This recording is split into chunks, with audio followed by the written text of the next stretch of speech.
Welcome to Difficult Conversation Africa broadcast. I present to you the host, Yinka Olaito.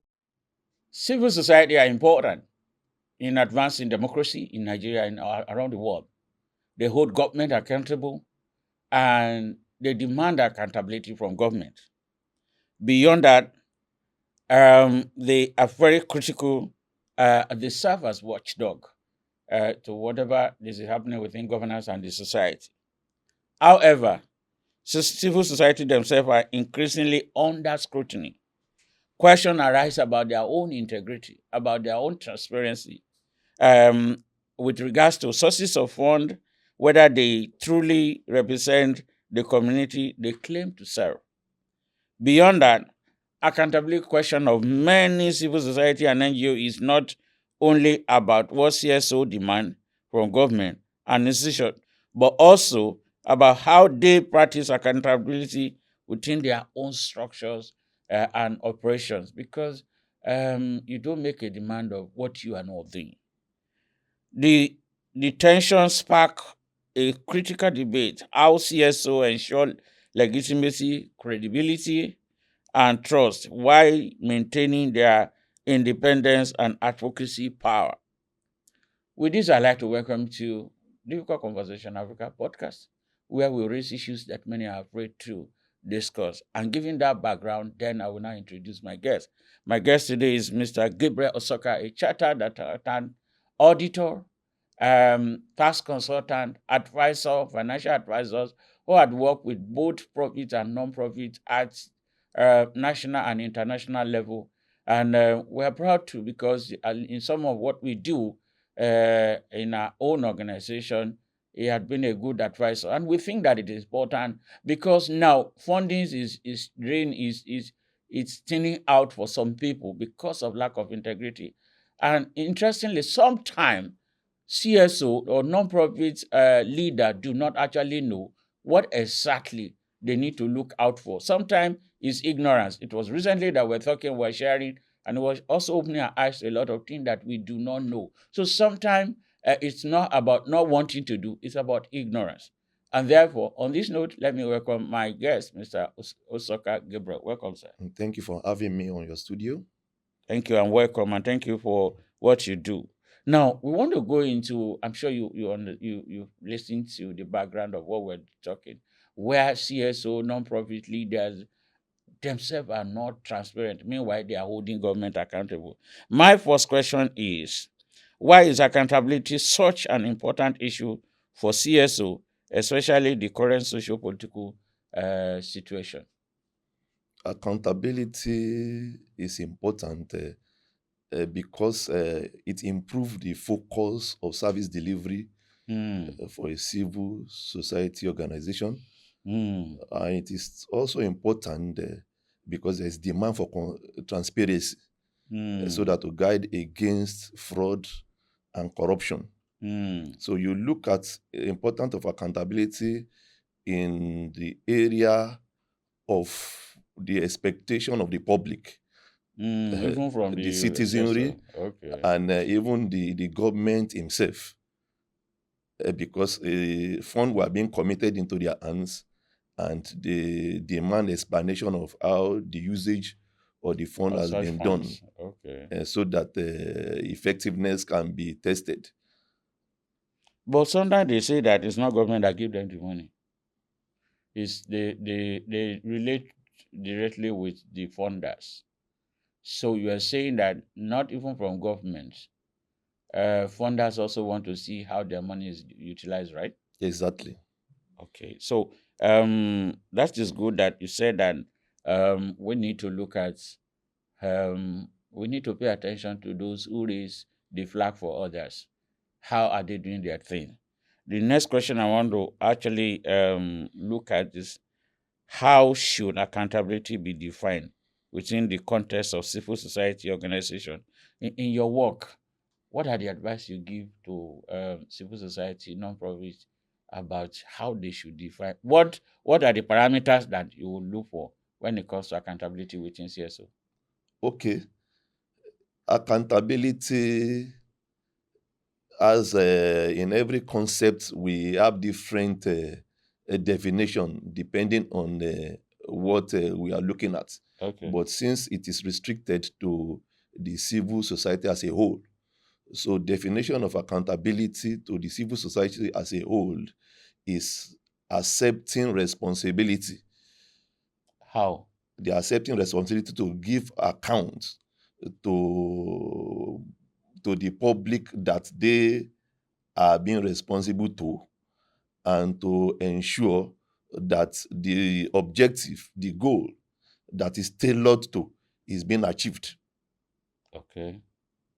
So what other thing will be your when you say when I talk when my advice to CSO I've worked with 1, 2, 3, 4 are the thing that I told them this is the area of accountability that needs to be. So aside from the money, That's because I know there are corporate governance issue and all of that. So how do you define or tell your clients that okay, this is accountability at work? it's a simple scenario.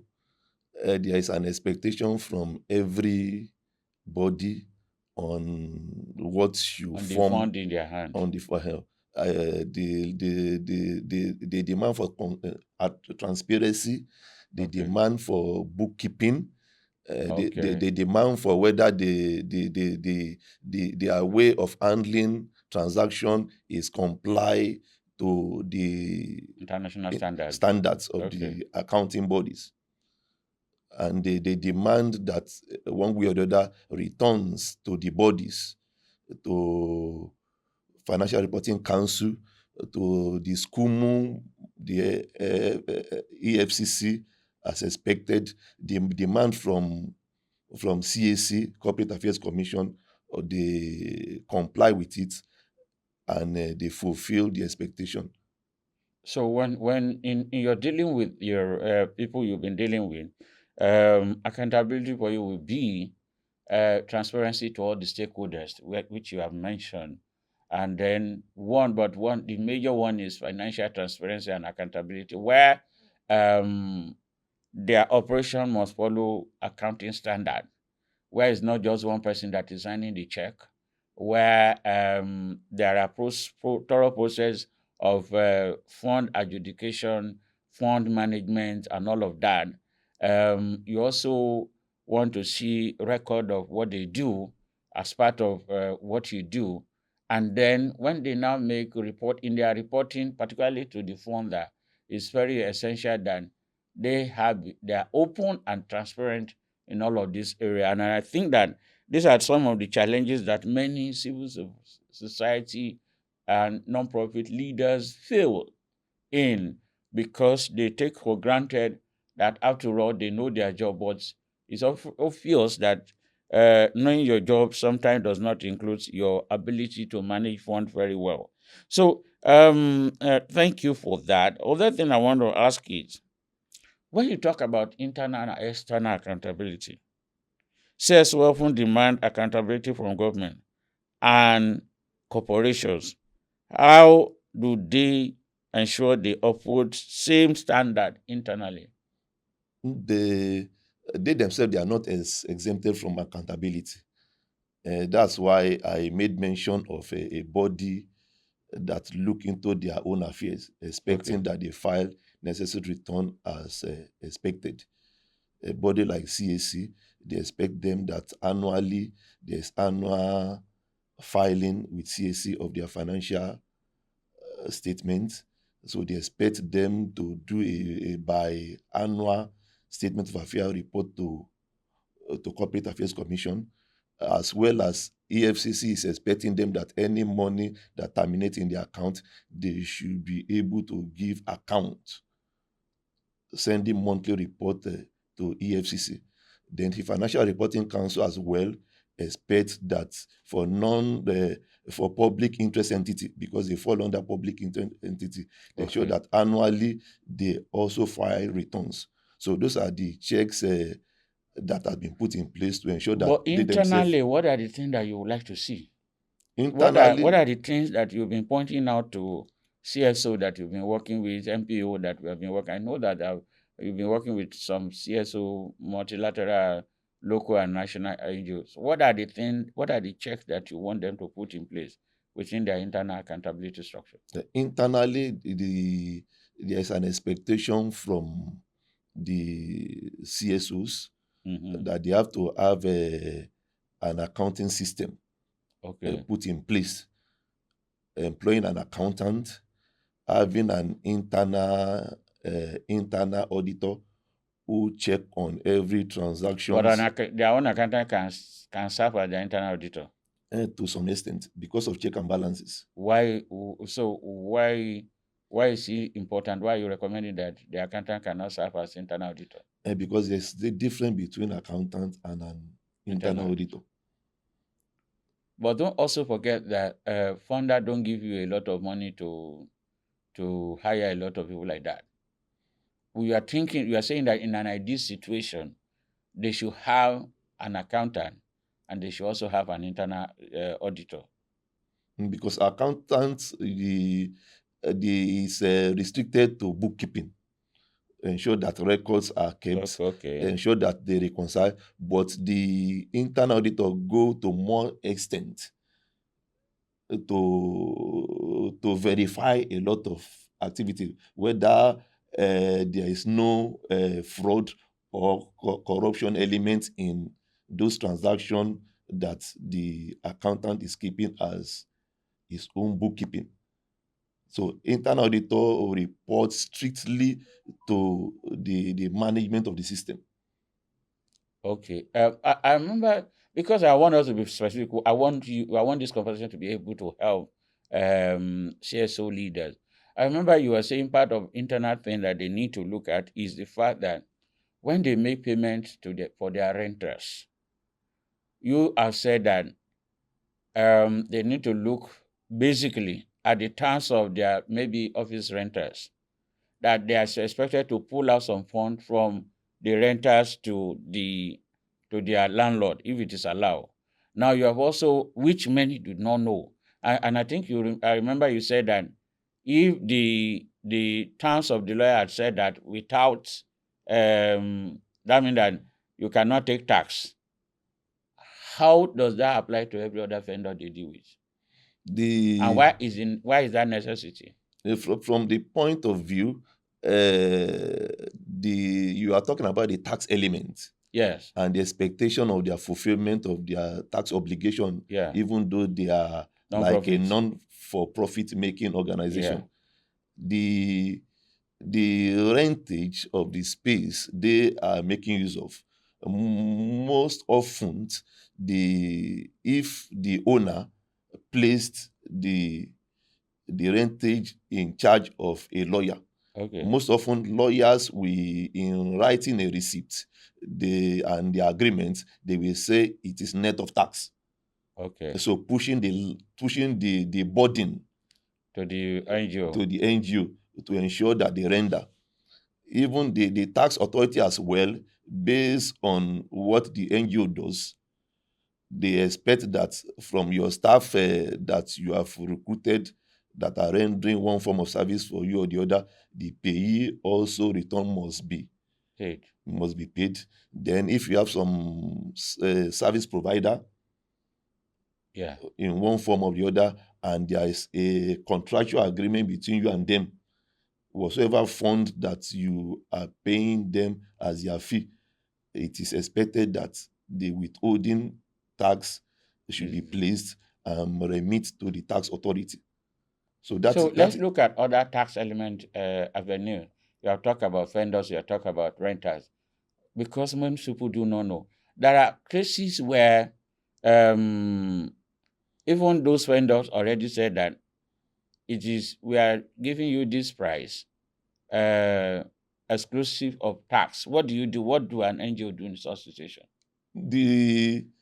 There are levels of dealings, because we have an open market dealing that NGO can tell you that these things, the sources direct from the open market. Okay. Direct from the open market. What does that mean? that is, you went to a market at Ikeja there, for instance, Okay. to buy laptop or to buy printer, Okay. and at least there is a supporting document that they give you as an invoice to secure what you've bought. So it's an open market operation, which you are not meant to subject such a transaction to a To tax. withholding tax. Okay. But where it is not an open market, where you call a vendor, like we happen an event, and we call a food vendor to supply the food, is that an open market operation? It shows that there's a contractual agreement between you and the vendor for them to leave their premises and come to do a supply to you in your office. Or the venue of the event? Yes. So those one are taxable. Those one, Because I think we need to, because most of the NGO leaders do not know this. So what are other taxable elements that are there? Because it's important this is why we are holding this conversation. All the vendors, exclusive, except, like you have said, except it's an open market operation, right? except it's an open market operation whereby you went to the market personally yourself to source what you need. So there is difference between open market operation and a contractual relationship between you and the supplier who This is what I'm now saying. It's not an open market. You get a supplier, and the supplier said, "I'm giving you this tax exclusive minus tax." What are you doing? So even though it's a contract, the person bring whatever you need, but you say because of an NGO, we are not including tax. So who pay the tax in that area? The area for an NGO, Mm. one way or the other, where the NGO has been restricted on matter of taxes, is the fund that comes to an NGO to run its organization, because the fund came from a donor or from a government body. But the one that is spending, but same fund though that you are the spending, same fund that you are spending, it is expected that if there's a contractual agreement between you and the vendor or the service provider or the I'm now saying consultant. that it's a contractual agreement. It's easy to say, bring food for me or bring training item materials for me. But the individual already said that I'm giving you these items without including tax, and therefore you cannot take tax out of it. At that situation, what are your advice in such situation? Because that's no longer an open market environment based on what you have described. The advice I will give is that because failure to subject it to tax, the system has an annual base whereby they write to every organization that they want to carry out a tax audit. Which system? The FRR. The LRS, the state body. Okay. Since that's they write letter to bodies that they want to do a tax audit. Yeah. So at that point, you will be held liable. I think they do it to bigger organization. Not only big organization. They come down even to the non-for-profit making organizations. That they assume that are big, because I'm not seeing, based on my experience, I'm not seeing most of them going for the smaller NGO. Maybe they think they are not getting enough fund. No, they spread their tentacles, except that those NGO has not been captured on their tax net. As long as you are captured on their tax nets, you will expect that they will serve you letter for audit tax compliance. Because these are issues that many NGO leaders do not know about. For instance, the issue of where you are renting an office and the lawyer already put it net of tax. So you're saying that after paying that to the lawyer or to the landlord, the NGO will be forced to pay the money, or what are you saying? Because the lawyers already communicated using the term net of tax to tell you that already they have put it into consideration. Their computation, they've put tax into consideration, seeded the area of tax for you to pay. Okay, so it does mean that the same situation applied to other vendors who says that we put into consideration the service we are offering to you that is net of tax. Is net of tax. So So they throw the burden. for every other vendor that is contractual, you are supposed to pay their tax on their behalf. That's what you mean. Exactly.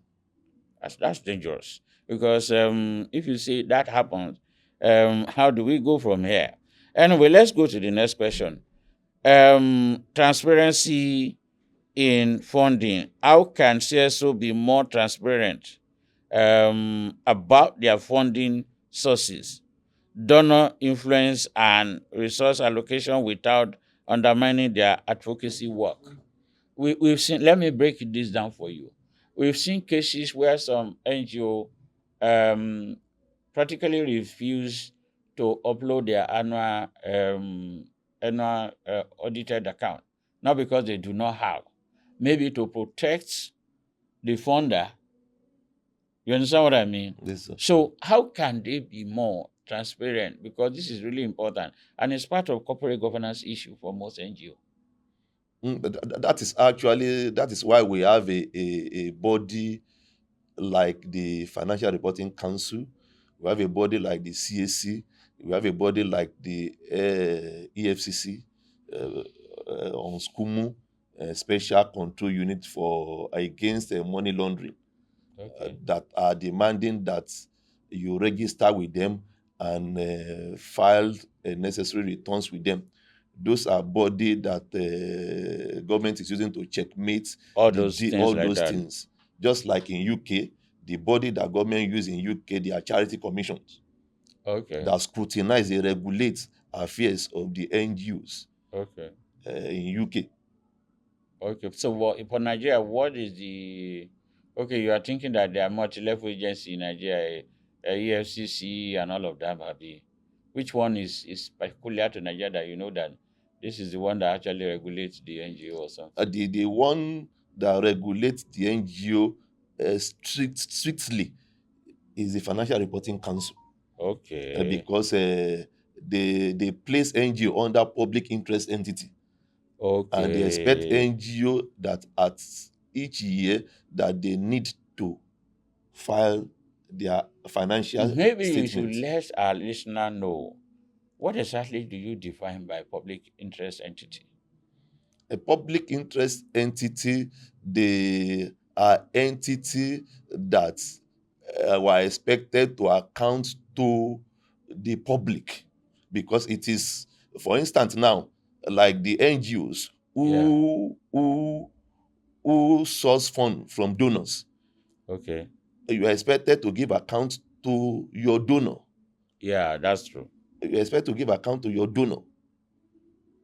So Okay. you expect to give account to even the member of the public. That is why you are filing your returns to those body that government has put in place to ensure that returns But properly done. are filed. Yeah, let's talk about representation.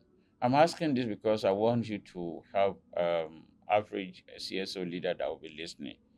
Do you think that CSO are actually representing the community they claim they're representing?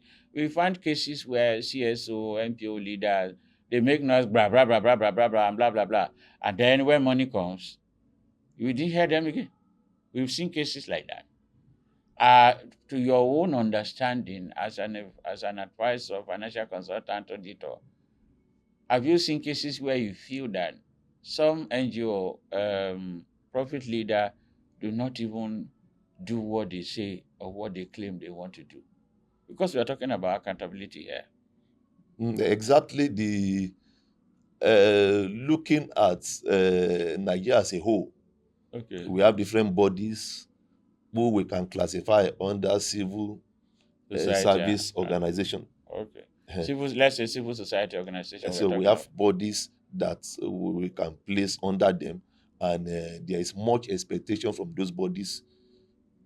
There's much expectation from those bodies, and based on the fund. But unfortunately, the when we rate them, it's not all that give account of what is in their custody. Mm. And Mm. even few that give account, at least to some level, we could see that at least they are complying with the regulation. Yeah. Let's talk about corporate governance issues with regards to civil society and non-profit. You already know, you and I know what are the things that corporate governance issue entail. Now I'm asking, what governance model in practice can strengthen accountability among CSOs? There was a publication by the Financial Reporting Council Okay, for non-for-profit making okay, a corporate governance code. okay. So it's a form of checkmating Activities. activities of the CSOs. Okay. It's a form of at least Which telling is them which this is is how made things should be which is run, public, right? which is displayed publicly And they can find it online. online Okay. on Financial Reporting Council. It was published in 2023. Okay. It's a corporate governance Okay. for all non-for-profit making.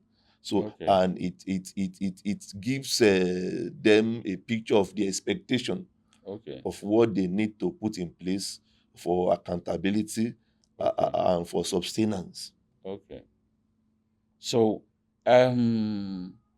so you rather recommend that one as an idea for every CSO. That model for you is work perfectly, right? Effectively. Okay. Measuring the impact of CSO beyond reporting. We have talked about reporting. For you, beyond reporting activities, how should CSO demonstrate the real impact of their work to stakeholders and community? I'm sure you talk about funders, you talk about the public because they are public interest organization. So my question is, when you come to impact, what will you suggest to CSO leaders, operators, actors, as these are my guidelines for impact beyond reporting? Especially it's a good one because I think early this year, the president of America, Donald Trump, have to raise an executive order About many CSO and NGOs, to put a stop to the funding. funding, both domestic and foreign, because they could cite that there are wastages, they could cite that there are fraud, and they could cite that there is mismanagement. But my advice to CSOs is that to be more transparent, and because it is at the place of accountability, the transparency will be seen that how did you apply the fund that That was you are given. committed into your hands, and and the level of disclosure, so that people can see the usage of those funds, and people can rely on you that actually you are committing those funds as expected. Okay, because of our time, let's look at for you in your dealing with CSOs and their reporting.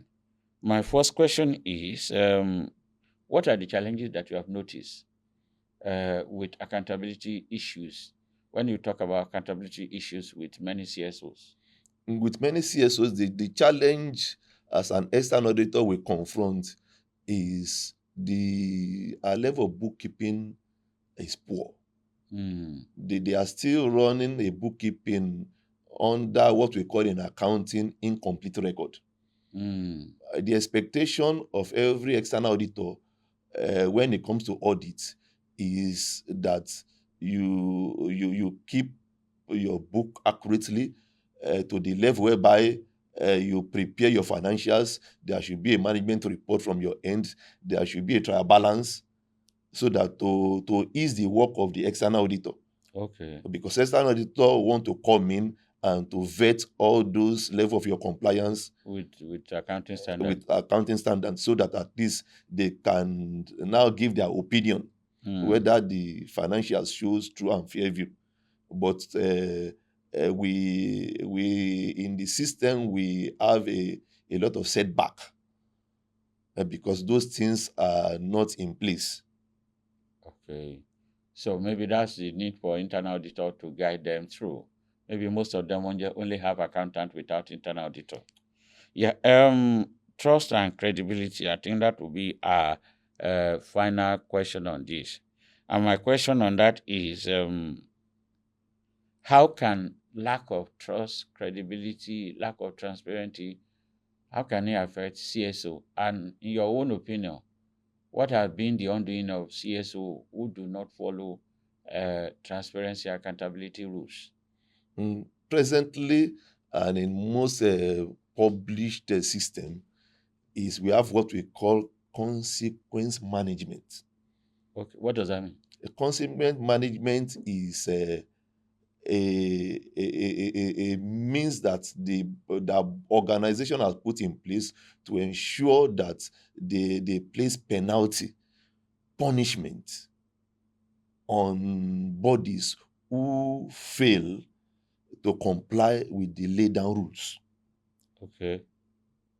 For instance, now, Financial Reporting Council, they have placed some laid down rules that is expected of public interest entity to ensure that they file their returns and what is expected in the returns.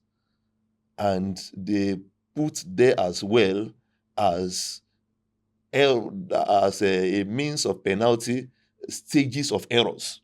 Okay. That once they find it in your presentation, okay, you will be levied because you fail to follow the laid down standard. okay, So for the CSOs, is for them to know that from onset, it is no longer a business as usual. Compliance is expected of them, and they should ensure that their books are well kept and that they do not run foul against the expected standard the government and the body transparency, are expected accountability of them. standard. Okay. On that note, I want to say thank you to our viewers. I'm sure there are several other issues that we would like, but because of our time, and this is why we will call on our viewers, if you are a CSO or non-profit leader, to please reach out again to us through our DM or through our email. Some of the challenges that you are facing, so that we can have in our part 2 of this, we can actually discuss it. There are quite a lot of things that we are overlooking as CSO leaders. There are quite a lot of issues that we do not know about. And maybe that is why I will suggest that an average a CSO will also need a lawyer who is well versed in financial matters so that they can guide and advise. Or you must build that strong relationship with your external auditor or internal auditor that they can guide you. Because for some of the things we are talking about today, about the taxes to vendors, tax element that we do not aware of, we are not aware of, we just assume that because we are non-profit and therefore we are not going to pay. I'm sure the only one that every common CSO leader is aware of is the fact that they must pay payee of all their staff. Beyond that, paying taxes on rentals of your building and all of that, I'm sure many people are not covering it. And now that we also know now that except it is something you do from an open market, every other tax, every other spending needs to be taxed.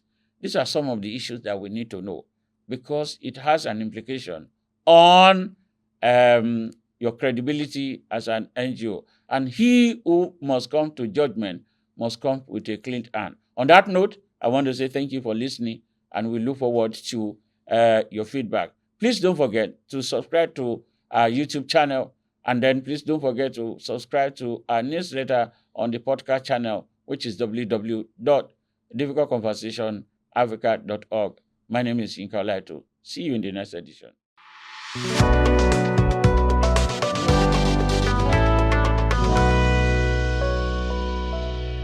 Thank you for listening to this episode. For inquiry, please send an email to info@difficultconversationafrica.org.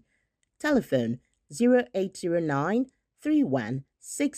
591. Please follow us on YouTube, Facebook, Instagram, and Twitter at Difficult Conversation Africa. See you soon.